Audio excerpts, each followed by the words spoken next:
Last time आपण 5 मिनिट्सचं session घेतला होता आणि मला तेव्हाही असं वाटत होतं की हा फार अपुरा आहे, कारण का आपल्या चांगल्या सवयीच आपलं व्यक्तिमत्व घडवत असतात, ह्याच्यावरती मी फार ठाम आहे. त्यामुळे मला असं वाटतं की या जर का atomic habits by James clear हे पुस्तक जर का तुम्ही अजूनही वाचलं नसेल तर मी तुम्हाला त्याची एक समरी थोडक्यात एक 15 मिनिटामध्ये सांगणार आहे, जेणेकरून तुम्हाला जरी ते पुस्तक नाही वाचलं तरी त्यातल्या काही चांगल्या सवयी तुम्ही तुमच्या जर का आयुष्यात दैनंदिन जीवनामध्ये जर का तुम्ही वापरल्या तर त्याचा तुम्हाला नक्कीच फायदा होईल. सो आपण सुरुवात करूया. Small habits make big difference. आपल्याला सगळ्यांनाच माहिती आहे की सगळ्या गोष्टी आपल्याला माहीत असून पण आपण करत नाही. जसं आपल्याकडे केदार गोळे आले होते आणि त्यांनी एकच वाक्य सांगितलं होतं की नोईंग इज नॉट डुईंग. आणि आपल्या सगळ्यांना ते माहिती असतात बऱ्याच गोष्टी की आपल्याला डिसिप्लिन पाहिजे, आपण एक्सरसाइज केला पाहिजे, वेळेचं महत्त्व पाहिजे, पण ह्या सगळ्या गोष्टी आपल्याला माहीत असतात पण आपण त्या करत काही नाही. तर या पुस्तकामध्ये तेच दिलेलं आहे की त्या तुम्ही सवयी हळूहळू कशा करून तुमच्या आयुष्यामध्ये आणाल. जसं आपण जर का रोज 1% जर का तुम्ही फोकस केला तुमच्या सवयी बदलायच्या तर ग्रॅज्युअली त्या 100% पर्यंत जातील. पण तुम्ही सुरुवातीला जर का असे इम्पॉसिबल टास्क दिले की म्हणजे ज्याला एक्सरसाइज करायची सवयच नाही आहे आणि त्याने अचानक ठरवलं की नाही मी उद्यापासून 1 तास एक्सरसाइज करणार, एक काय म्हणतात ना एनर्जीने तुम्ही एक 8 दिवस कदाचित कराल त्या इन्स्पिरेशनने, पण 8 दिवसानंतर तुमचा नक्कीच तो हेतू ढेपाळणार आहे. कारण का ज्याला सवय नाही आहे तो एकदम 1 तास रोज एक्सरसाइज करणं इज नॉट अ म्हणजे small thing, it's a difficult task to do. आणि मग तुम्ही डिमोटिवेट व्हायला लागता की अरे नाही हे काही मला जमत नाही, आणि मग तुम्ही स्वतःला जस्टिफाय करता की मला आज कसा वेळ नाही आहे, मला आज कसं काम आहे, मी कसा बिझी आहे म्हणून मी हे करू नाही शकत. त्यामुळे ह्याच्यामध्ये जेम्स क्लिअरने हे फार खूप छान सांगितलेलं आहे की तुम्ही तुमच्या गोलवरती फोकस न करता सिस्टीमवरती फोकस करा. म्हणजे मी मागे एकदा एक शेअर मार्केटवरती कोर्स केला होता अवधूत साठेंचा, तर त्याच्यामध्ये त्यांच्या डायरी त्यांनी जी दिलेली होती त्याच्या प्रत्येक डायरीच्या पेजवरती लिहिलं होतं follow the process, follow the process. हे एकच वाक्य पूर्ण डायरीत लिहिलेलं होतं. का तर आपण आहे ना बऱ्याचदा गोल अचीव करण्याच्या मागे ती प्रोसेस विसरून जातो आणि ती प्रोसेस जोपर्यंत तुमच्या अंगी अशी भिनत नाही ना तोपर्यंत त्याचा आउटपुट नाही निघणार. आपण जेव्हा बघतो सोशल मीडियावरती किंवा वर्ल्ड रेकॉर्ड जेव्हा आपण बघतो तेव्हा आपल्याला तो सक्सेस दिसतो. फॉर एक्झाम्पल मी सांगते उसेन बोल्ट जे जमैकाचे वर्ल्ड टॉप ॲथलीट आहेत, तुम्ही पाहिलं असेल तर त्यांनी 100 मीटर्सची रेस 9.58 सेकंड्समध्ये पार केली. 9.58 seconds, it's a huge achievement. पण जेव्हा आपण हा सक्सेस त्यांचा जेव्हा आपण सगळ्यांनी सेलिब्रेट केला, सगळ्यात म्हणजे जगाने त्यांना नावाजलो. आज त्यांच्या नावावरती ऑलिम्पिक्सचे 3 कन्झिक्युटिव्ह रेकॉर्ड्स आहेत. 2008, 2012, 2016 या तिन्ही ऑलिम्पिक्समध्ये ते टॉप गोल्ड मेडलिस्ट होते. पण आपल्याला दिसतं तो त्यांचा 9 सेकंडचा रेकॉर्ड, पण त्या 9 सेकंडच्या रेकॉर्डसाठी त्यांची जी मागची 12 वर्षाची मेहनत आहे ती कुणी पाहिली होती का? कोणीच नाही पाहिलेली. पण आपल्याला त्यांच्याकडे बघूनच वाटतं अरे मला पण असं काहीतरी करायचं. पण हे एका रातोरात होत नसतं. याच्यासाठी तुम्हाला ती प्रोसेस तुमच्यामध्ये तुमच्या DNA मध्ये उतरवायला लागते. ते इतकं सोपं नाही आहे. त्याच्यासाठी जेम्स क्लिअर सांगतात की तुम्ही रोज 1% तुम्हाला तुमच्या प्रोसेसमध्ये ती ॲड करत जायची. म्हणजे अगदी तुम्ही फॉर एक्झाम्पल एक्सरसाइज करत असाल तर सूर्यनमस्कार हे फार डिफिकल्ट आहे करायला. तर सुरुवात करतानाच तुम्ही जर का ठरवलं की मी रोज 10 सूर्यनमस्कार करेन तर पहिल्याच दिवशी तुम्ही आडवे होणार, शक्य नाही. तर तुम्ही सुरुवात करतानाच 2 पासून करायची, मग 3 पासून करा, मग 3 सूर्यनमस्कार तुम्ही 8 दिवस करा आणि त्याच्यानंतर पुढचे 8 दिवस ते 5 करा.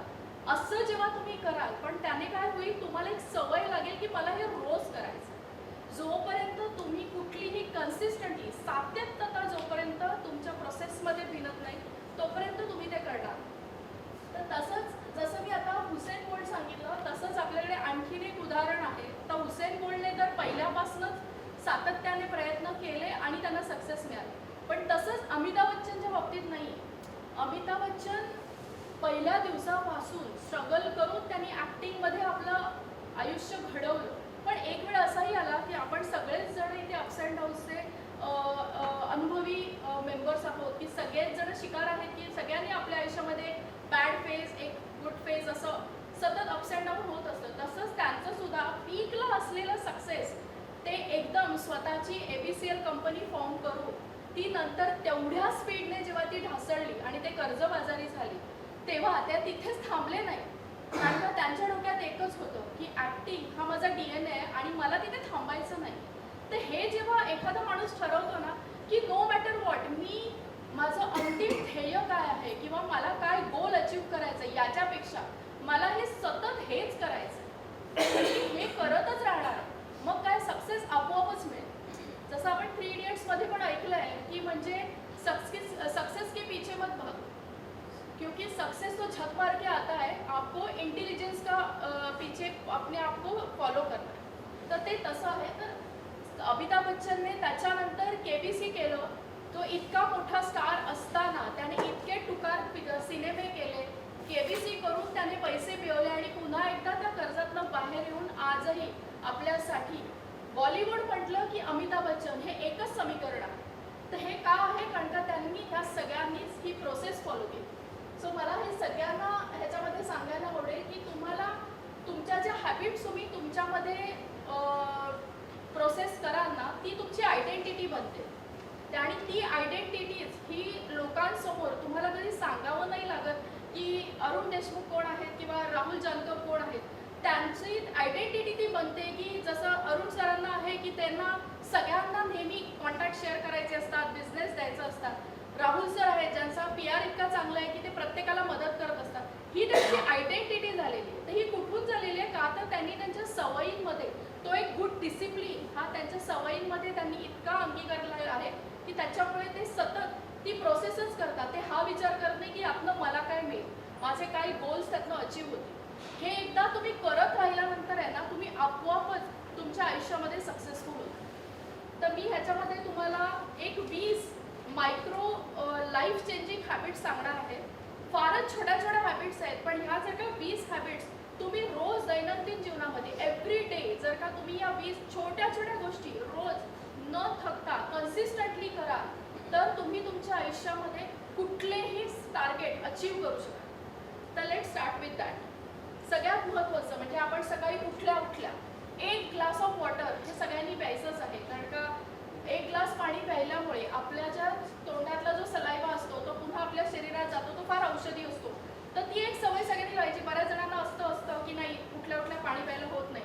तर ती तुम्ही ग्रॅज्युअली सुरू करा की अर्धा ग्लास पाणी प्यायलं मग त्याच्यात 1 ग्लास प्यायलं असं करत करत 1 लिटर पाणी उठल्या उठल्या प्यायचं.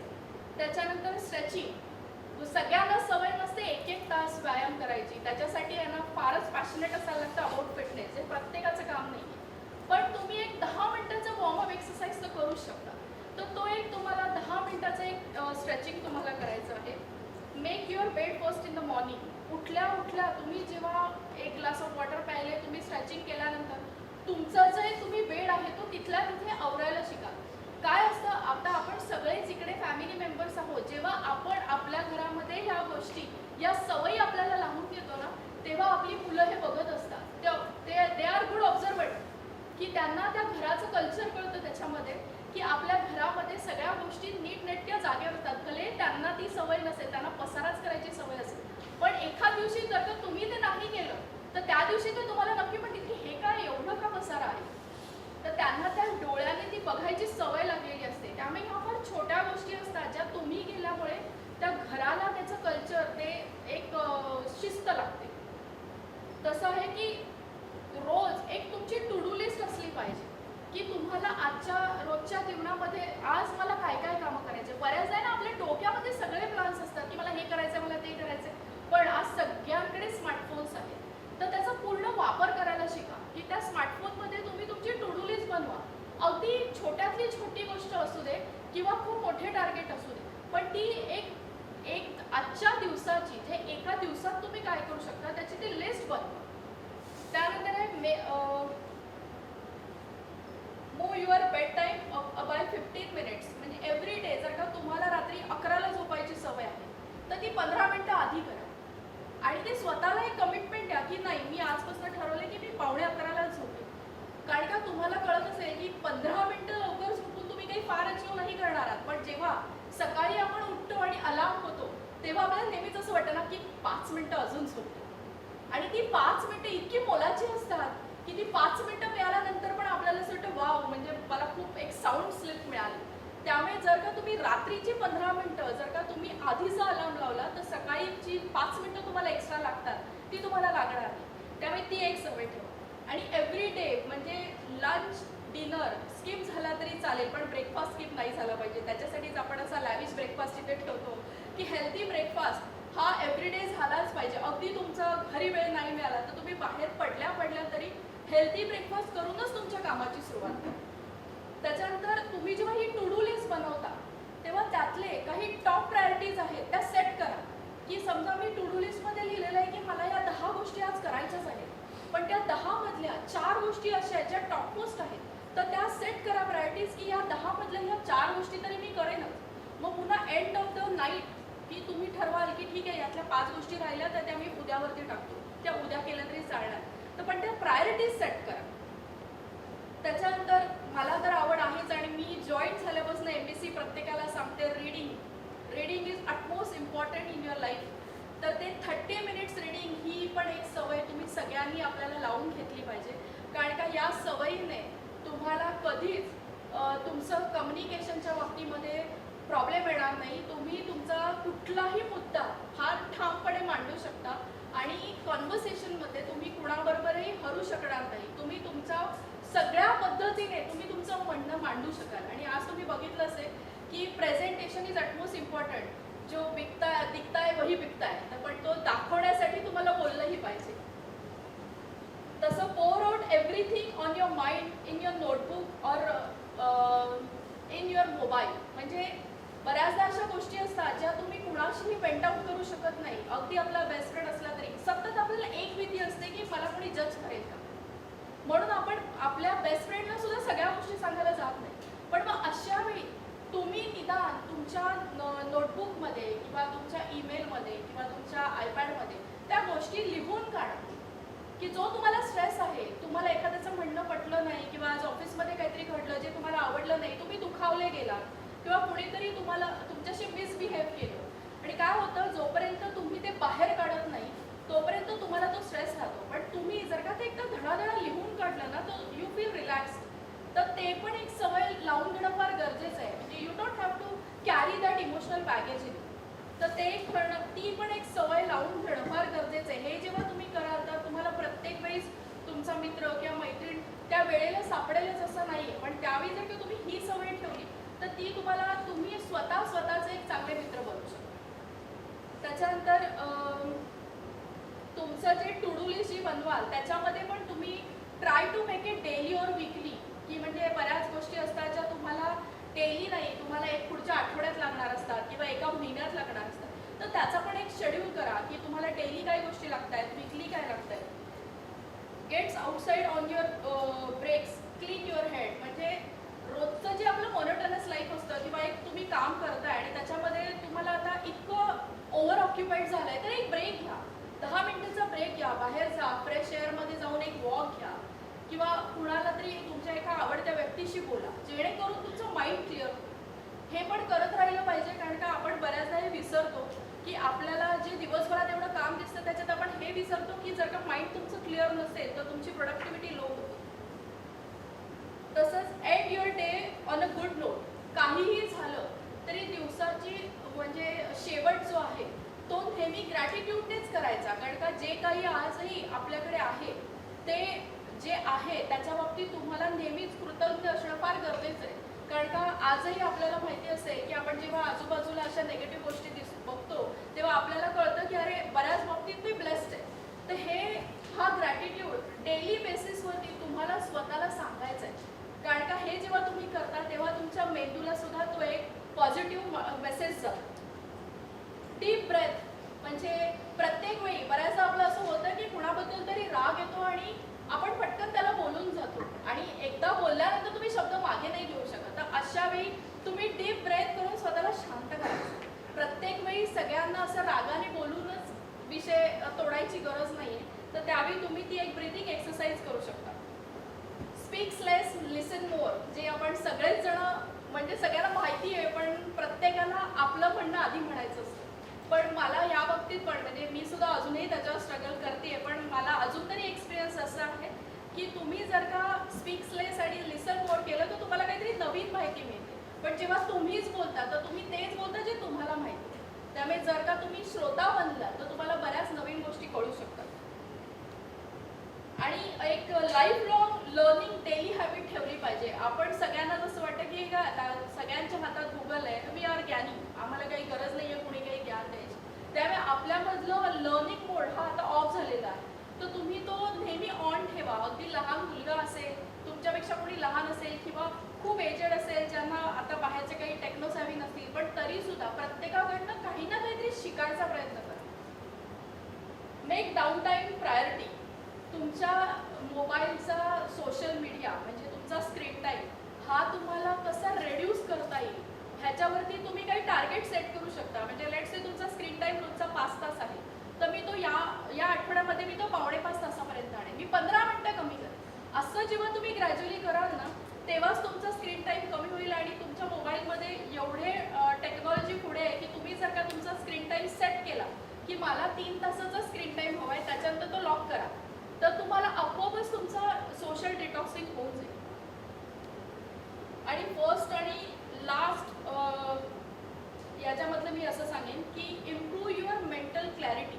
आता ही मेंटल क्लॅरिटी तुमची इम्प्रूव्ह कशी होईल, तर ही मेंटल क्लॅरिटी इम्प्रूव्ह करण्यासाठी तुम्हाला रोज मेडिटेट करणं गरजेचं आहे. आणि ते 5च मिनिटाचं असतं, पण ते 5 मिनिटाचं मेडिटेशन हे जर का तुम्ही करायला बसाल, बिलीव्ह मी, तुम्ही अलार्म लावून बसा की डोळे बंद करून तुम्ही मेडिटेट करताय, ती 2 मिनिटं सुद्धा 2 तासासारखी वाटते.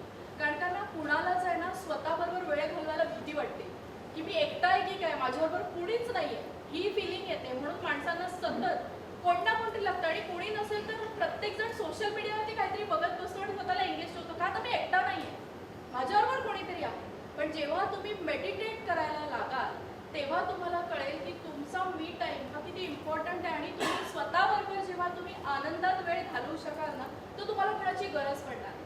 तर अशा काही लाईफ चेंजिंग हॅबिट्स आहेत ज्या जर का तुम्ही तुमच्या आयुष्यामध्ये आणल्या तर तुम्हाला नक्कीच फायदा होईल. पीपीटी मी फार पुढे नेली नाही कारण का ही ऑलरेडी मागच्या वेळी झाली होती. तर मला असं वाटलं की ह्या जर का मायक्रो लाईफ चेंजिंग हॅबिट्स तुमच्या डेली लाईफमध्ये तुम्ही आणल्या तर तुम्हाला नक्की त्याचा फायदा होईल. आणि मी आपल्या ग्रुपमध्येही टाकेन जेणेकरून तुम्हाला त्याचं परत एकदा रिव्हिजन करून तुम्ही नक्की त्याचा फायदा करून घ्या. Thank you so much. थँक्यू.